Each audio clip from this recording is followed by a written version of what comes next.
What's up, everyone? This is Culture Drop. I am Galen. Today, we're talking about a topic that has come to the forefront with a lot of teams working remotely and leaders trying to navigate sort of managing those teams, and that is this, micromanaging.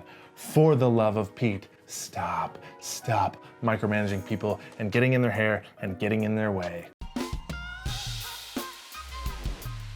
Right off the bat, I want to say this. Do not make people earn your trust. As a leader, as a manager, as an organization, start from the premise that the people that you've hired in their roles and functions are perfectly capable, responsible, accountable adults, that they can do their work and they don't need you breathing down their neck to prove that they're doing their work, right? Until they do something that proves otherwise, extend them all the trust in the world that they're just doing their jobs and getting things done. Micromanaging is literally the lowest form of leadership that there is. It is a sign of insecurity on the part of the leader or manager, and also has the complete opposite effect of what it is intended for. Most leaders micromanage to try to make sure that their people are getting their work done, and all that happens as a result is that people feel disengaged, deflated, demoralized.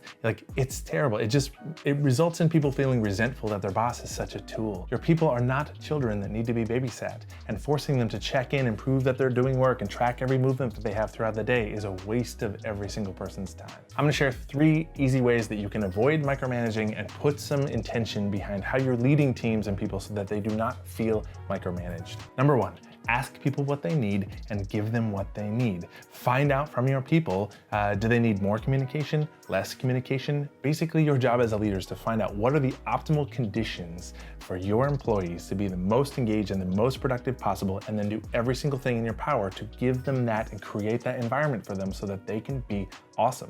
For the most part, your employees know what they need. So if your employees stay out of my hair, let me do my job, do that. Stay out of their hair, let them do their job. If you force people into working conditions that are not optimum for them, it will hurt their performance, it will hurt their engagement.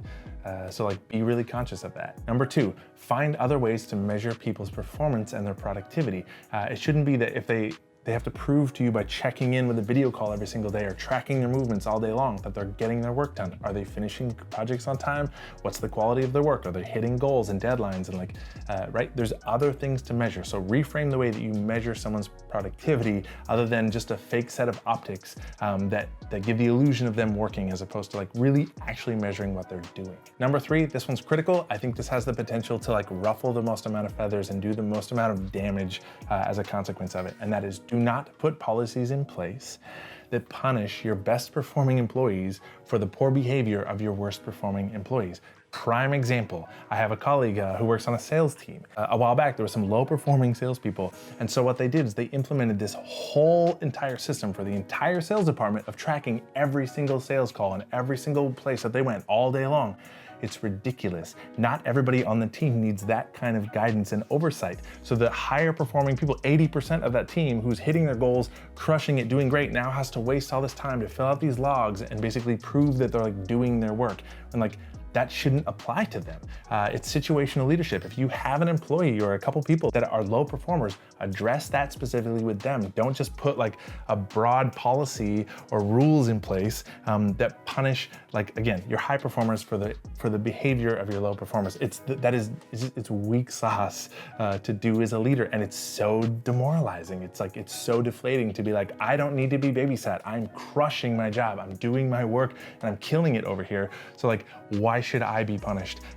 Because not everybody is on the same level. And the ability as a leader to go in and address poor performers and address things that need to happen, but not creating sweeping policies that punish high performing people. That's it, very simple. Trust your people, ask them what they need, and put them into conditions that will optimize their performance and engagement based on what they need. Do everything that you can to make that happen for your people so they can be successful, and stay out of their way. Get out of people's hair.